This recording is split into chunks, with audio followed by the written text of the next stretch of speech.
Often the way we interpret events can be very subjective. If something happens to someone else, we see it one way, but if it happens to us, we see it very differently.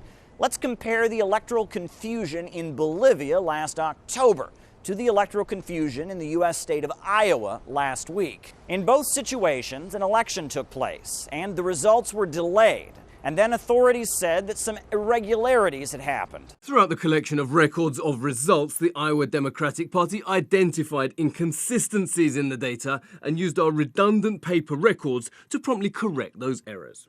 There was intentional manipulation and serious irregularities that make it impossible to validate the results originally issued by the Bolivian electoral authorities. In both instances, the public spoke up and cried foul. Folks, I don't know what is going on with the Iowa Democratic Party and the slow trickle of results. How many other counties are having their results falsely reported by the IDP? Every county needs to release the results now. The Iowa caucus was rigged by Mayor Cheat Pete. Pass it on.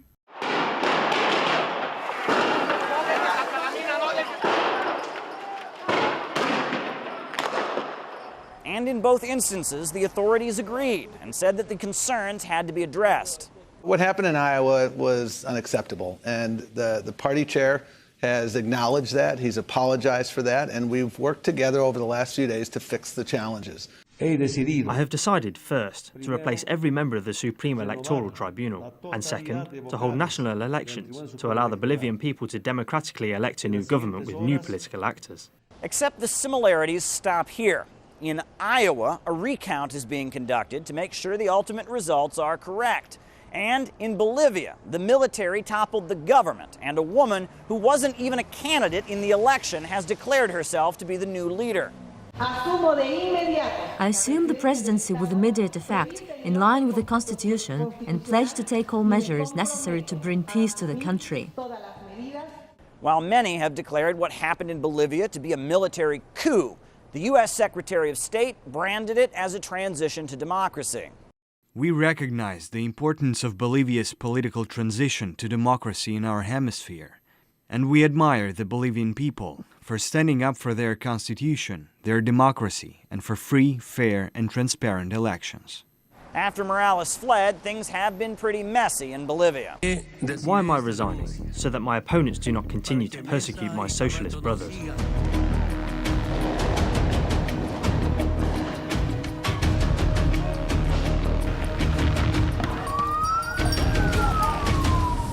I'm wondering if the Organization of American States is going to send in an election team to Iowa to figure out what's going on there.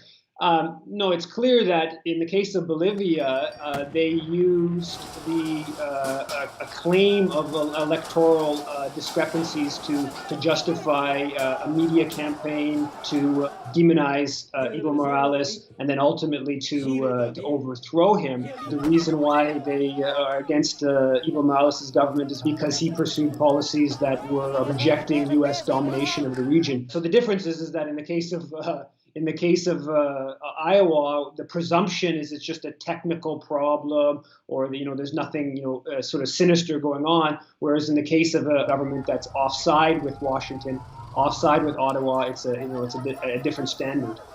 So, if a U.S. state has some electoral confusion, we look into the matter and get it straightened out.